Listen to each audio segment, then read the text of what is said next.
Good morning friends, welcome back. और कल मैं थ्री मतलब सर्कल वाला वेन डायग्राम मैंने आपको बताया था, और एक क्वेश्चन को मैंने इस क्वेश्चन को मैंने फार्मूला से भी बता दिया था कि कैसे इस फार्मूला से इस क्वेश्चन को हम बना सकते हैं। और मैंने कहा था कि जो डायग्राम से है वो मैं कल बता दूंगा। तो आज वही इस क्वेश्चन को मैं इस वेन डायग्राम से भी सॉल्व करके आपको अप्रोच बता देता हूँ, बाकी आप घर पर सॉल्व कर लीजिएगा फिर से, ठीक है। तो स्टार्ट करते हैं इसी क्वेश्चन को डायग्राम से। तो 3 सब्जेक्ट का बात कर रहे थे। क्वेश्चन आपके पास होगा कल वाला सेम क्वेश्चन लिखा होगा, आप सामने रखिएगा, मैं इसको सॉल्व कर रहा हूँ। तो 3 सब्जेक्ट की बात हो रही है, तो मैं 3 सर्कल ड्रॉ कर रहा हूँ, ठीक है। इस क्वेश्चन को मैं फार्मूला से बता दिया था, वेन डायग्राम का फार्मूला से, अब डायग्राम से बाकी रह गया था। मान लेते हैं ये मैथ को रिप्रेजेंट कर रहा है ये सर्कल, ओके। ये मान लेते हैं इंग्लिश को रिप्रेजेंट कर रहा है ये सर्कल, ये मान लेते हैं हिंदी को रिप्रेजेंट कर रहा है सर्कल। मैं आपको कल भी बताया था कि जब भी वेन डायग्राम बनाओ, सबसे पहले ये दिमाग में ज़रूर क्लियर होना चाहिए कि इन तीनों सर्कल के अंदर, इस एरिया के अंदर क्या चीज़ जाने वाला है। तो मैं कल ही बताया था कि सारा क्वेश्चन में जब मैंने डाटा पढ़ा तो फील्ड की चर्चा हो रही थी कि इतने % बच्चे इस सब्जेक्ट में फील्ड हैं, इतने %, मतलब कि इस तीनों सर्कल के एरिया के अंदर वैसे स्टूडेंट जाएंगे जो कोई ना कोई सब्जेक्ट में फेल हैं, या तो एक सब्जेक्ट में, या तो 2 सब्जेक्ट में, या तीनों सब्जेक्ट में। मतलब कि जो तीनों सब्जेक्ट में पास हैं इस एरिया के अंदर नहीं जाएंगे। ये हमेशा दिमाग में क्लियर बैठा लीजिए वेन डायग्राम पढ़ने से पहले कि आप इस सर्कल के अंदर क्या चीज़ भेजने वाले हैं। तो ये क्लियर है कि क्या जाने वाला है, बिल्कुल। अब मैं बताऊं मैथ में कितना दिया हुआ था, क्वेश्चन देखिएगा, अगर हो आपके पास सामने है कल वाला क्वेश्चन, तो 40% दिया हुआ था, ठीक है। कि मैथ में in an exam 40% of the student failed in math, बिल्कुल सही बात है। 50% इंग्लिश में दिया हुआ था, ठीक है। और 50% इंग्लिश में, और हिंदी में कितना 30% दिया हुआ था, ठीक है। और मैथ एंड इंग्लिश में, मैथ और इंग्लिश वाला कौन सा रीजन है, कॉमन रीजन, ये वाला मैथ और इंग्लिश वाला, बोलो, ये वाला कॉमन रीजन है मैथ और इंग्लिश वाला। ये कितना दिया हुआ था क्वेश्चन में, देखना 25% दिया हुआ है, ओके। 15% दिया हुआ था इंग्लिश एंड हिंदी वाला। इंग्लिश और हिंदी वाला कॉमन रीजन कौन सा है, ये वाला है, रेड पेन से कर देता हूँ, ये वाला है, ठीक है। ये वाला है कॉमन रीजन, इंग्लिश और हिंदी वाला। कितना दिया हुआ था, तो देखिए दिया हुआ था इंग्लिश और हिंदी वाला 15%, ओके।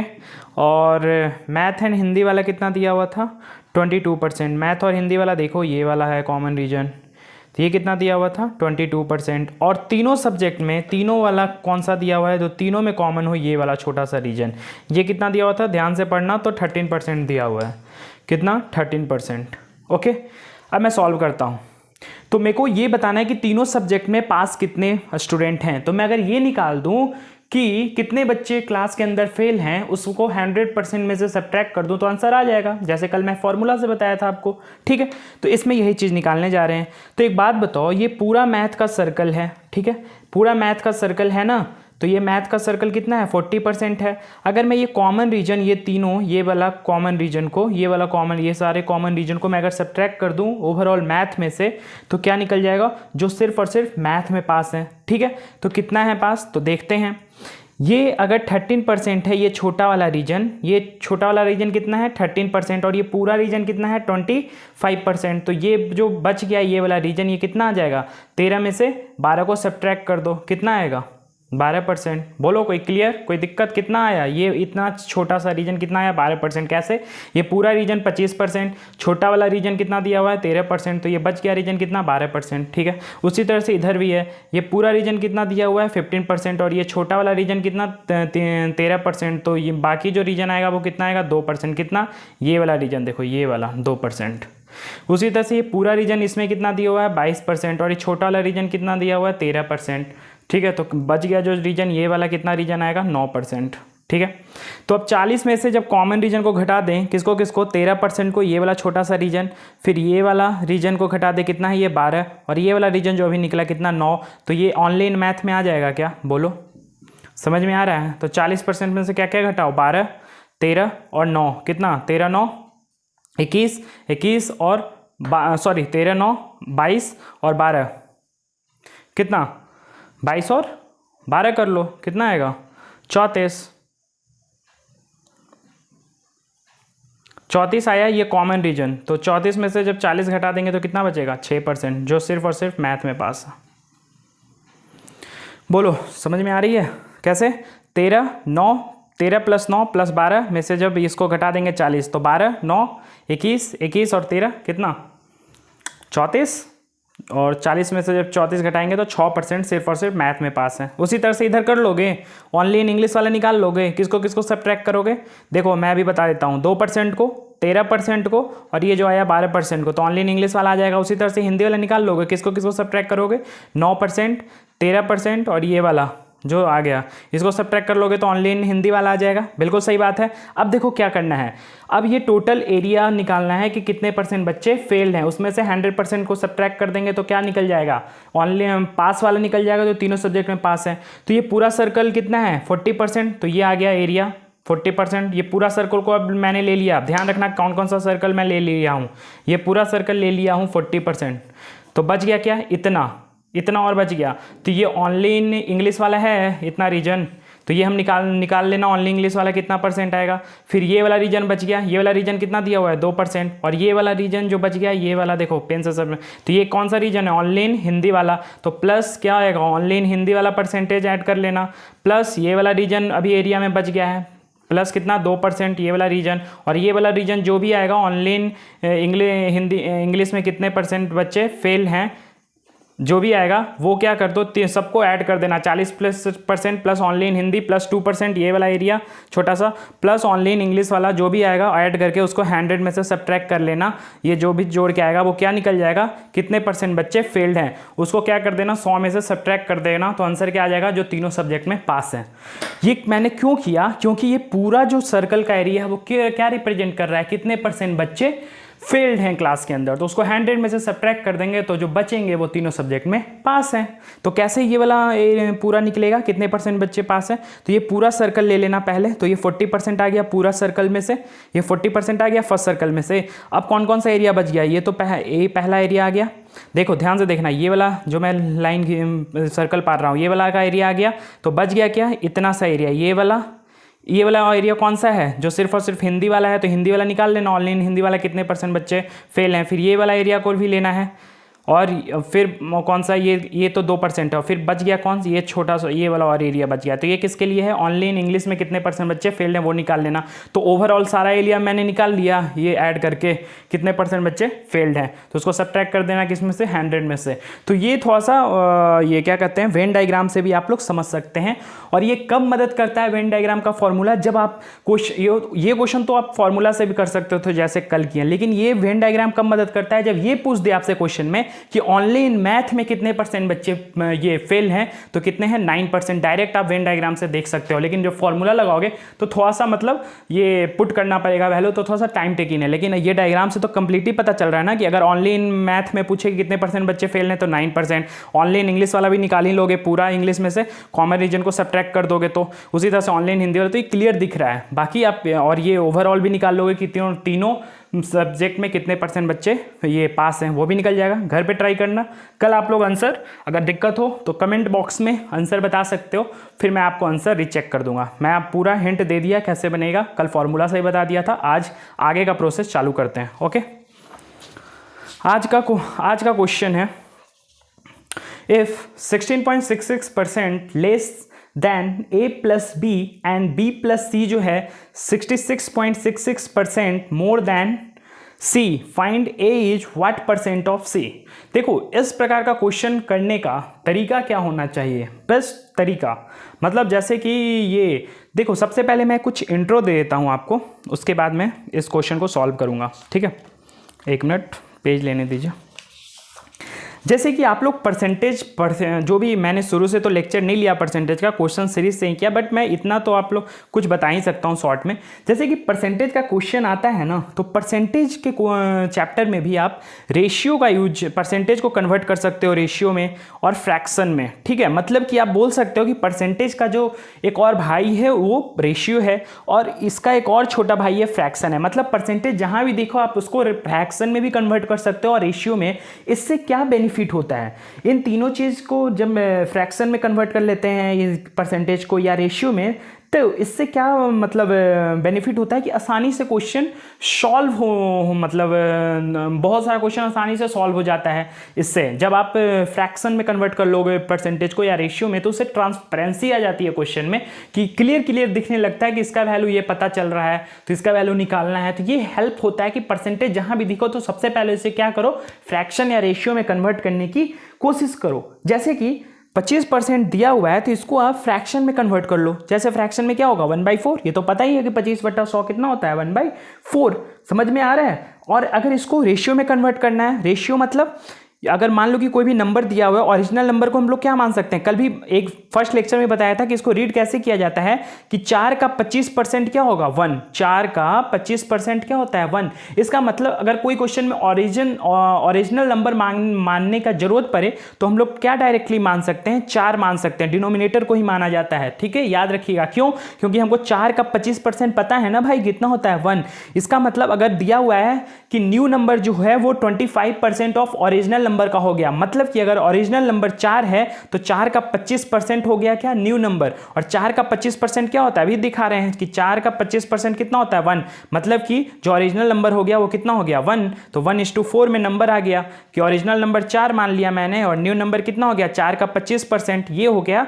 मतलब क्या होता है, ये क्वेश्चन थोड़ा सा ट्रांसपेरेंसी हो जाता है और क्लियर दिखने लगता है कि हमें आगे क्या करना है। तो ये बेनिफिट होता है कि जब आप परसेंटेज को रेशियो और फ्रैक्शन में कन्वर्ट कर लेते हो तो ये मतलब थोड़ा सा बेनिफिट हो जाता है। जैसे कि अगर कोई क्वेश्चन में ये लैंग्वेज आ जाए, जैसे ये लैंग्वेज आ जाए, सपोज डैट इफ, मान लो कुछ भी, इफ क्या माने, हाँ नंबर कुछ मान लेते हैं, नंबर इज इंक्रीज्ड वाई, कोई क्वेश्चन में ये लैंग्वेज दिया हुआ है ये 16.2/3। और ये मैं फर्स्ट या सेकंड लेक्चर में आपको कुछ परसेंटेज ऑफ फ्रैक्शन का वैल्यू याद करवाया था। इसमें देखिएगा, खोजिएगा तो ये 1/6 का दिया होगा, दो फॉर्मेट पे लिखवाया होगा आपको। तो 1/6 का जो है पूर्णांक में वैल्यू होता है 1/6 फ्रैक्शन का 16.2/3। मतलब ये जो परसेंटेज है 16.2/3%, ये किसका वैल्यू है फ्रैक्शन में, तो 1/6 का। ठीक है, अब आप लोग को ये बोले अगर उस क्वेश्चन में ओरिजिनल नंबर मानने का अगर जरूरत पड़े तो हम लोग क्या मान लेंगे, तुरंत 6 मान लेंगे। क्यों,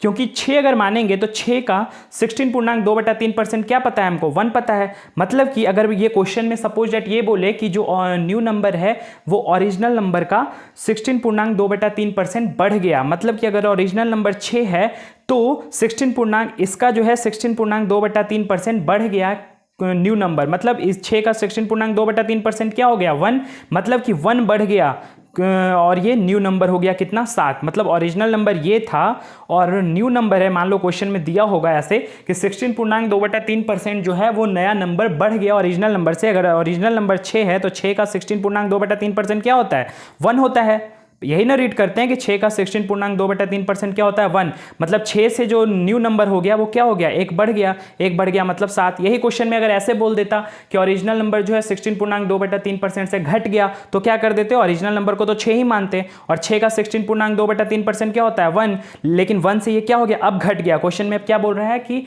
6 से जो है ओरिजिनल नंबर से 16.2/3% घट गया। तो ओरिजिनल नंबर अगर 6 माने हैं तो 6 का 16.2/3% क्या होता है 1 होता है ना भाई। तो 1 से क्या हो गया ये नंबर घट गया, अब क्या बोल रहा है घट गया, मतलब ये क्या हो गया अब न्यू नंबर 5 हो गया। तो जो भी क्वेश्चन बोले डाटा के हिसाब से अब फ्रैक्शन का यूज करके आप क्लियर ट्रांसपेरेंसी हो सकता है। जैसे ओरिजिनल नंबर मानने का जरूरत पड़े तो आप डिनोमिनेटर को मान लीजिए, क्यों, क्योंकि इसका जो है कुछ भी परसेंटेज जो है हमको पता होता है। समझ में आ रहा है, क्लियर बात समझ में आ रही है हम क्या बोलना चाह रहे हैं, तो समझ गए। तो ये होता है फायदा। ठीक है, तो आगे मूव करते हैं। तो इस क्वेश्चन को देखते हैं, जो क्वेश्चन मैंने छोड़ दिया था। यही मैं क्लियर कर रहा था कि इस क्वेश्चन को सॉल्व करने का अप्रोच जो है फ्रैक्शन और रेशियो से बहुत ही ज़बरदस्त लगता है, मेरे को बहुत ज़बरदस्त लगता है। आप भी पहले करते होंगे तो अच्छा लगेगा, प्रैक्टिस कीजिए। इसी से ज़्यादा मतलब ट्रांसपेरेंसी दिखता है क्वेश्चन में कि हमें आगे क्या जाना है, क्या स्टेप फॉलो करना है। ठीक है, तो क्वेश्चन पढ़ते हैं। A is 16.66% less then A plus B।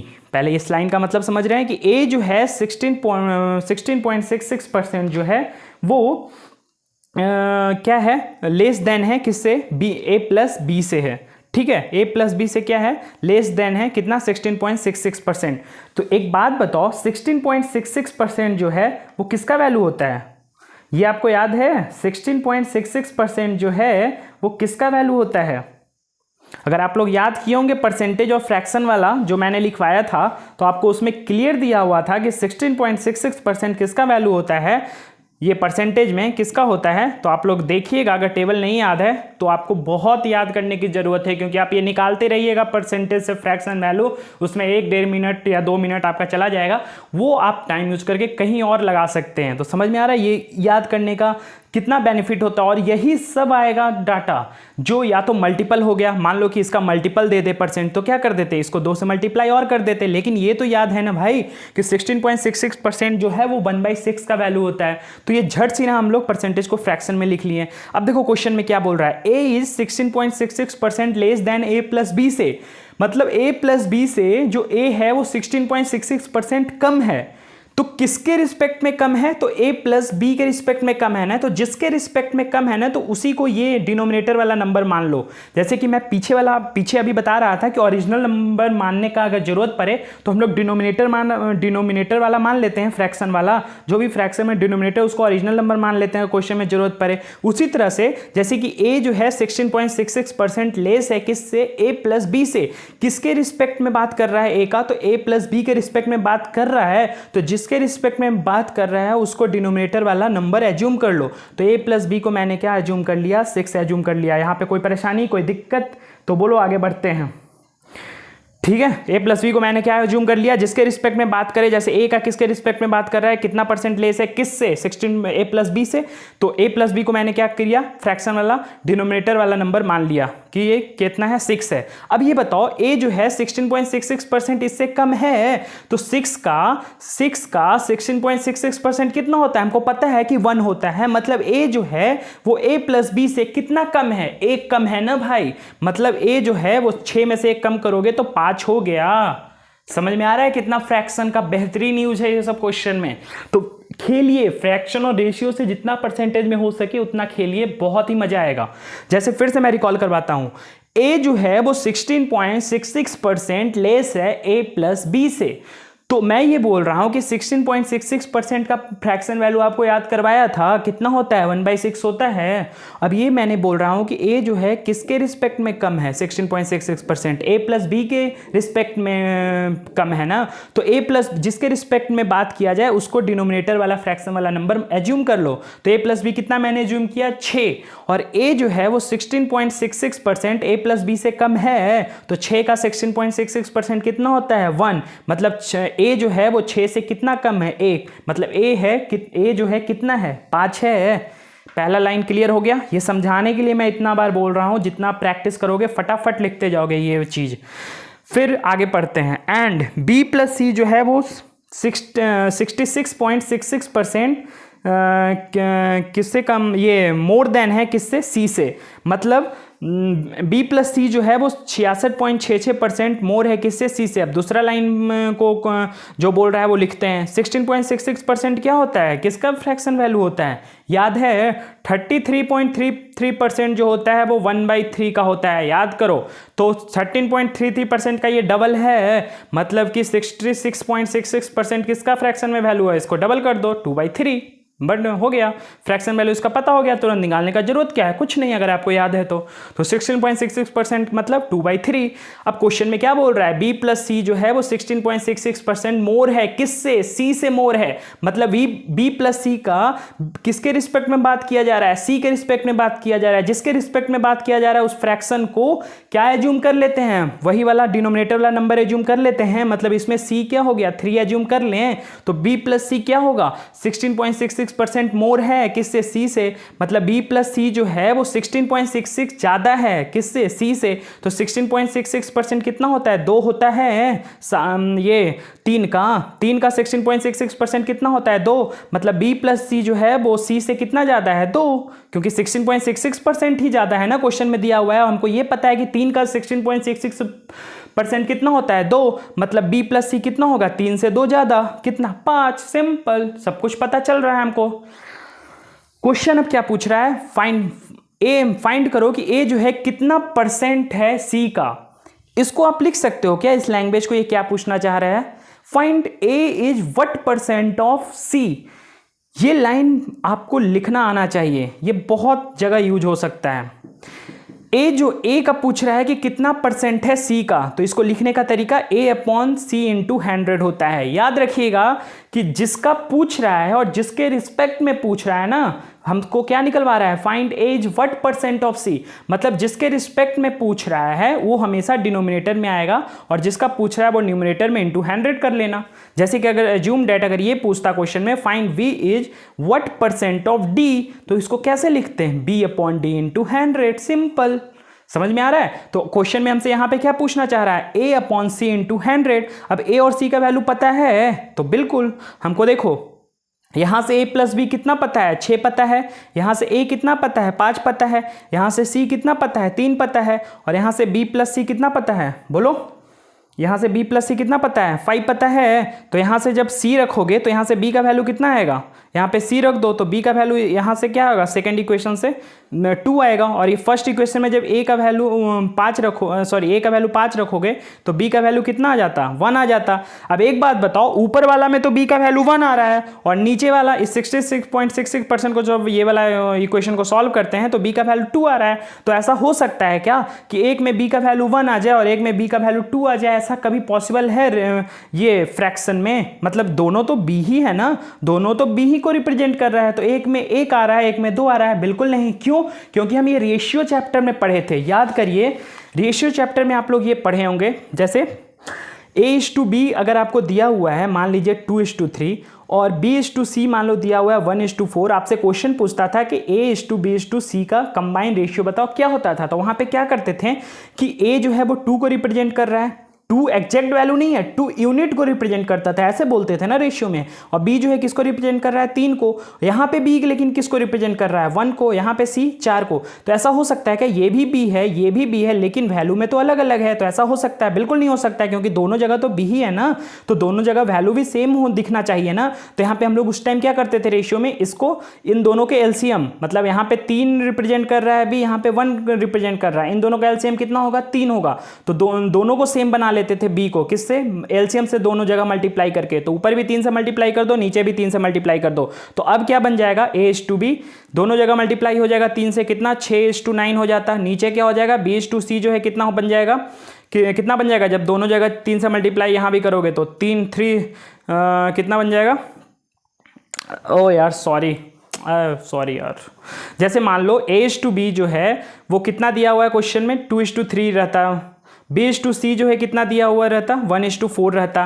तो एक बात बताओ, यहाँ भी B है यहाँ भी B है, लेकिन वैल्यू में तो अलग अलग दिख रहा है कि यहाँ B जो है 3 को रिप्रेजेंट कर रहा है, यहाँ B 1 को रिप्रेजेंट कर रहा है। तो ऐसा हो सकता है क्या, दोनों B है तो दोनों का वैल्यू भी सेम होना चाहिए ना भाई, मतलब कि B दोनों जगह हमको सेम बनाना है, तो दोनों जगह किस नंबर से मल्टीप्लाई करें कि B सेम बन जाए, तो इसके एलसीएम बनाओ, मतलब इसका एलसीएम कितना आएगा, 1 और 3 का एलसीएम 3, मतलब यहां भी 3 क्रिएट करो B के जगह पे, यहां भी क्रिएट करो 3 B के जगह पे, तो यहां तो ऑलरेडी क्रिएट है, मतलब यहां पे कितना मल्टीप्लाई करना पड़ेगा, यहां पे तो 1 से मल्टीप्लाई करने पड़ेगा, दोनों जगह मल्टीप्लाई करना है। अगर यहाँ इस जगह B से कर रहे हैं, इस जगह B में कर रहे हो, तो यहाँ A में भी करना पड़ेगा इस नंबर से, नहीं तो फिर रेशियो चेंज हो जाएगा। ठीक है, ये तो पता होगा, रेशियो चैप्टर में आप लोग पढ़ा होंगे।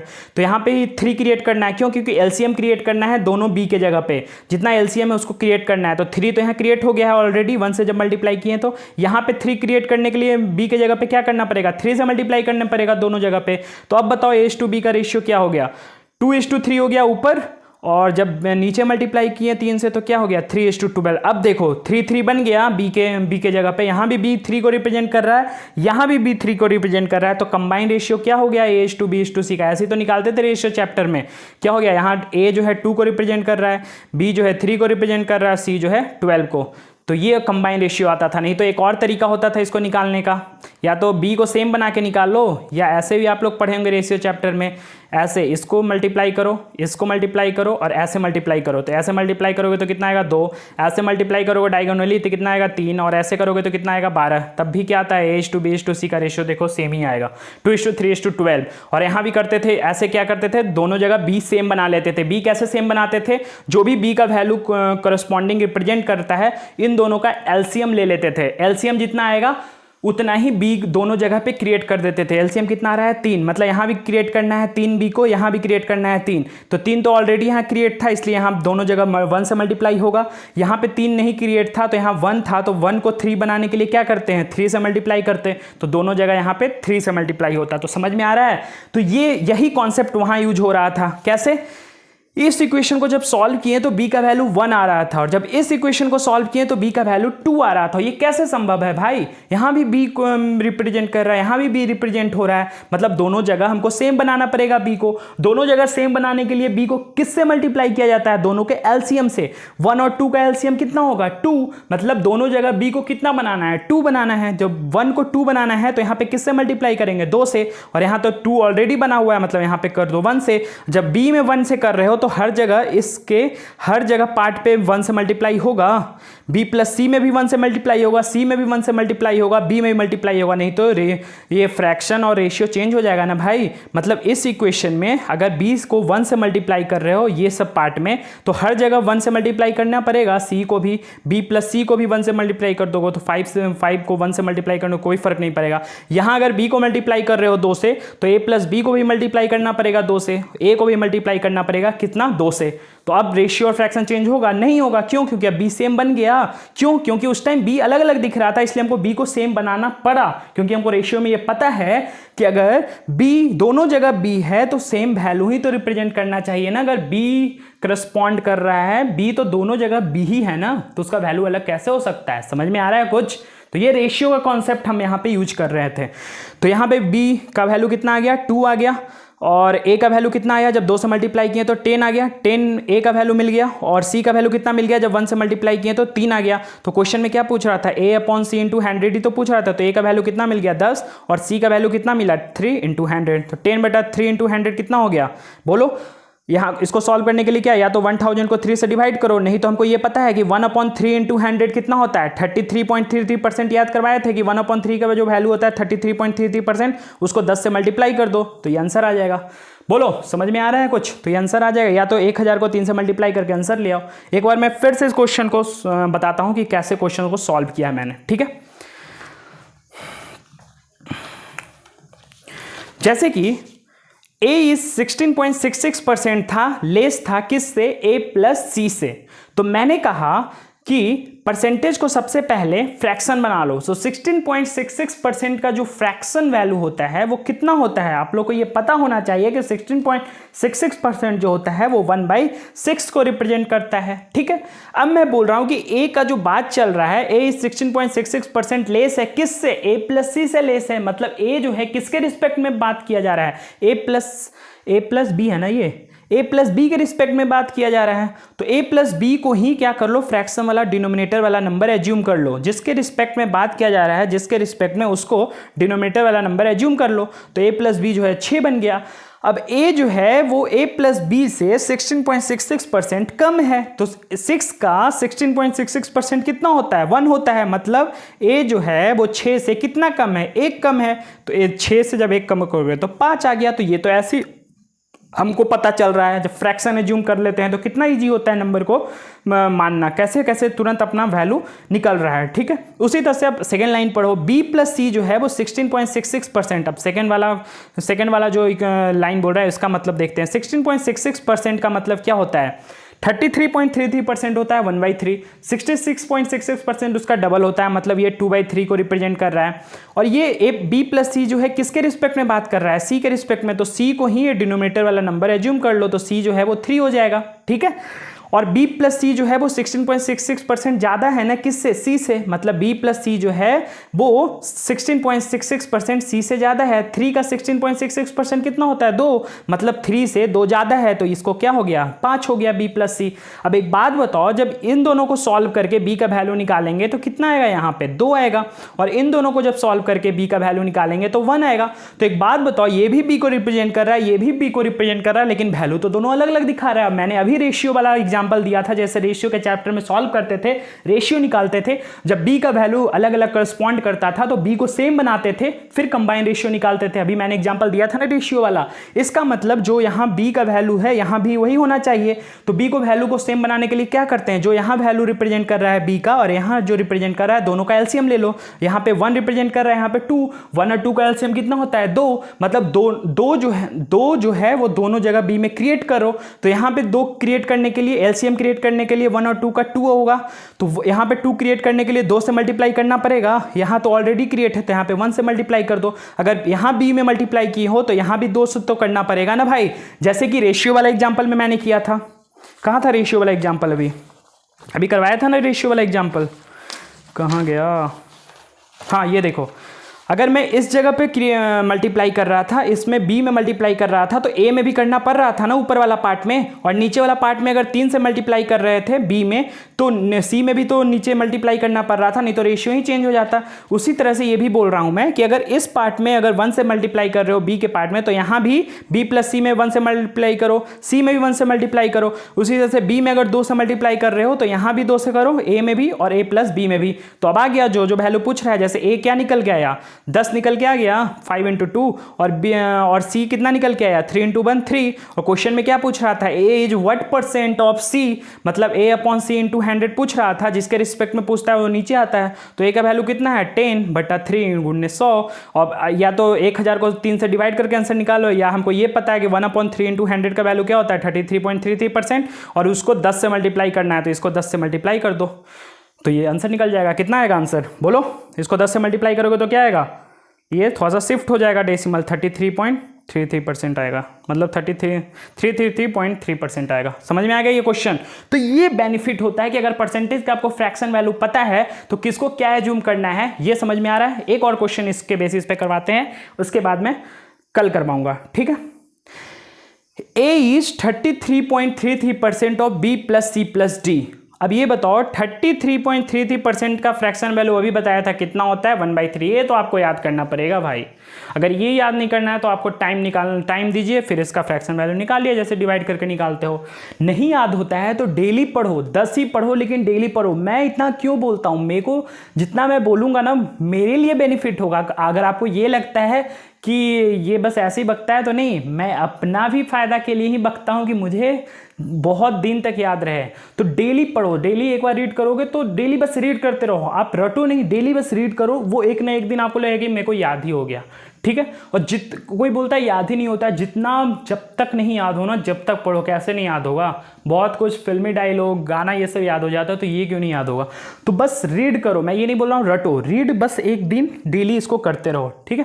तो 33.33% का वैल्यू क्या होता है फ्रैक्शन में 1/3। तो अब बताओ इस लाइन का मतलब क्या है, A is 33.33% of B plus C plus D. A जो है 33.33% है किसका, ऑफ का मतलब इसका, B plus C plus D का। तो जिसके रिस्पेक्ट में बात कर रहा है, ए जो है किसके रिस्पेक्ट में बात कर रहा है, इसके।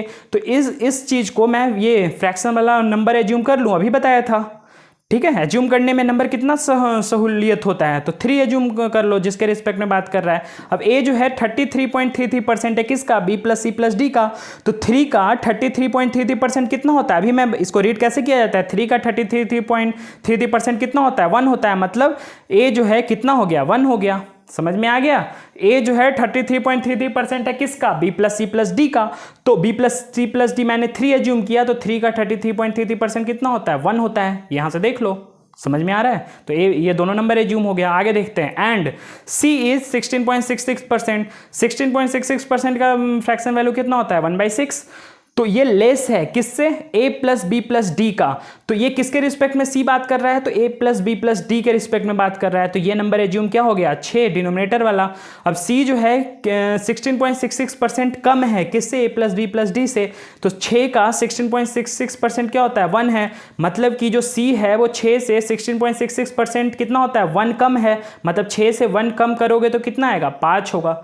बोलो समझ में आ रहा है। ये बहुत ही इंटरेस्टिंग है यार, जब परसेंटेज परसेंटेज को फ्रैक्शन में या रेशियो में कन्वर्ट कर लोगे तो कैसे कैसे एज्यूम हो रहा है नंबर, समझ में आ रहा है। जिसके रिस्पेक्ट में बात कर रहा है वो डिनोमिनेटर वाला नंबर एज्यूम कर लो, और जैसे जैसे कह रहा है वैसे वैसे चलो। जैसे कि सी जो बोल रहा था कि 16.66% कम है a plus B plus D से, इस सी जो है a plus B plus D के रिस्पेक्ट में बात कर रहा है, तो a plus B plus D को 6 एज्यूम कर लो फ्रैक्शन वाला पार्ट, और सी जो है वो 16.66% ए प्लस बी प्लस डी से कम है ना, तो 6 का 16.66% हमको ये तो पता है ना कि 1 होता है, इसलिए हम लोग एज्यूम कर लेते हैं कि हमको उसका परसेंटेज वैल्यू पता होता है।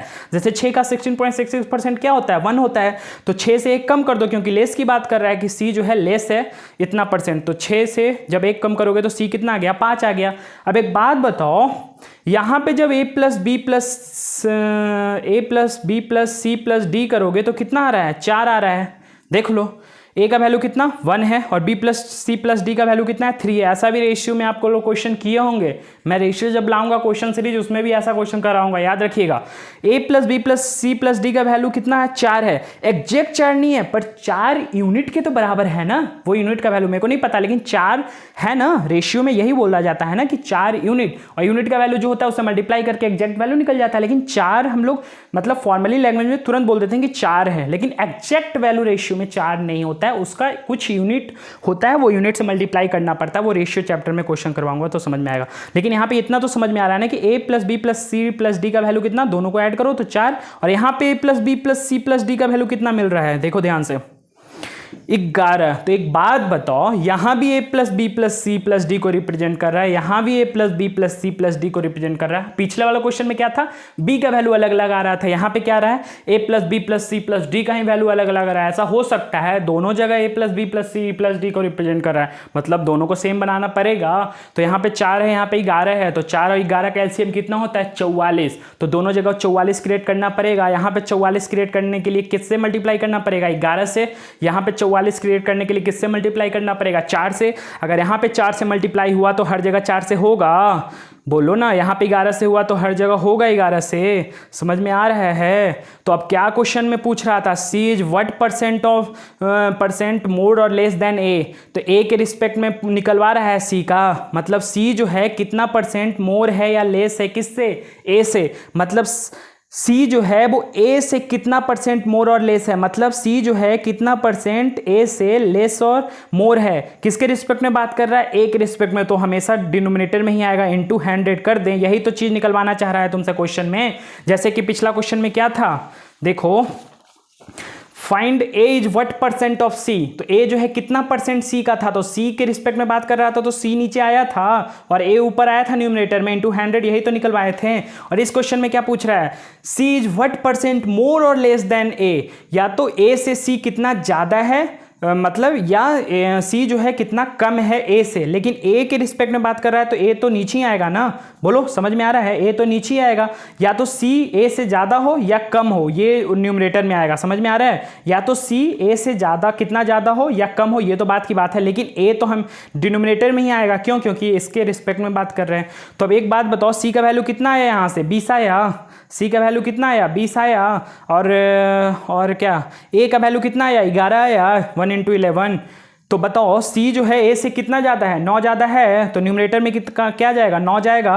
और किसके रिस्पेक्ट में बात कर रहे थे, ए के रिस्पेक्ट में, तो ए का वैल्यू कितना है 11 है, तो न्यूमरेटर में 11 आएगा, इनटू 100, इसी का तो वैल्यू पूछ रहा है। तो या तो डायरेक्ट डिवाइड करो, जैसे तुम लोग को आदत है 900 को 11 से डिवाइड करो, नहीं तो 1/11 × 100 का वैल्यू पता है क्या होता है, 1/11 × 100 का वैल्यू क्या होता है, बोलो भाई 9 बोलो 9.09, और उसको 9 से मल्टीप्लाई कर दो, 9.09 को 9 से मल्टीप्लाई कर दो, ये आंसर होगा। नहीं तो 900 को 11 से मल्टीप्लाई, 900 को 11 से डिवाइड करते रहो, वो भी आंसर आएगा। बोलो कोई दिक्कत, कोई परेशानी। मैं इतना एफर्ट किया हूँ इस क्वेश्चन को इस तरह से सॉल्व करने का कि परसेंटेज को फ्रैक्शन में कन्वर्ट करो, फिर नीचे वाला फ्रैक्शन को किसको एज्यूम करना है, तो जिसके रिस्पेक्ट में बात किया जा रहा है उसको पहले एज्यूम कर लो। क्यों एज्यूम करते हैं, क्योंकि फिर इस जो भी इसका बात चल रहा है उसका परसेंटेज वैल्यू हमको पता होता है। जैसे 3 एज्यूम किया तो 3 का 33.33% 1 पता होता है, तो जब इसको एज्यूम किया तो ए जो है 33.33% किसका है, B plus C plus D का, मतलब कि ए जो है इसका 33.33%, 3 का 33.33% कितना होता है है 1 तो डायरेक्ट 1 मिल जाता है। ये सब फायदा होता है फ्रैक्शन और रेशियो को मतलब एज्यूम करने से। अगर आज भी ये कुछ डाउट रह गया समझने में, कल इस पे और भी क्वेश्चन लाऊंगा, लेकिन उसके पहले आपको ये तीनों क्वेश्चन होमवर्क से करके आना है। कल यहीं से डिस्कशन करूंगा। सेम चीज, परसेंटेज को पहले फ्रैक्शन में कन्वर्ट करना है, जिसको एज्यूम करना है पहले एज्यूम कर लेना, फिर जैसे जैसे क्वेश्चन बोल रहा है वैसे वैसे चलते रहना, आंसर निकलता जाएगा आपका। तो ये क्वेश्चन नोट कर लेना, कल आप लोग बना के लाना, फिर मैं इसको डिस्कशन करूंगा और भी ज़्यादा समझ में आएगा। इसी पैटर्न का क्वेश्चन मैं आपको 5-6 करवा दूंगा, तो आपको दिक्कत नहीं होगा। रेशियो से खेलना आ जाएगा, फ्रैक्शन से खेलना आ जाएगा, और जब इन चीज़ों से खेलना स्टार्ट कर दोगे ना तुम, तो परसेंटेज का क्वेश्चन बहुत ही ट्रांसपेरेंसी लगेगा आपको। बहुत ही यूजफुल टूल है, आप लोग इस पे काम करो। जितना प्रैक्टिस करोगे इस पे, बार बार वीडियो देखो समझ में नहीं आ रहा है तो, और रेशियो चैप्टर जरूर पढ़ लेना। अगर कुछ डाउट है तो उसमें क्लियर होना चाहिए भाई, नहीं तो दिक्कत तो आएगा, क्योंकि मैं रेशियो का सीरीज लाऊंगा लेकिन परसेंटेज के बाद। ठीक है, तो आज के लिए बस इतना ही। आई होप आप लोग को मज़ा आ रहा होगा, इस सीरीज को एंजॉय कर रहे होंगे, और आप लोग मतलब जितना मैं क्वेश्चन करवा रहा हूँ उसको बार बार करो, खुद के लिए बेनिफिट होगा, मेरे लिए कुछ नहीं होगा। आपको ये लगता होगा कि चैनल को प्रमोट करने के लिए, तो ये तो मतलब ऑब्वियस सी बात है कि थोड़ा बहुत होता है चैनल, लेकिन आपके लिए बहुत, ये जितना प्रैक्टिस करोगे मैथ में उतना फ़ायदेमंद होगा। ठीक है, तो कल फिर मिलेंगे, तब तक के लिए जय हिंद, बाय बाय।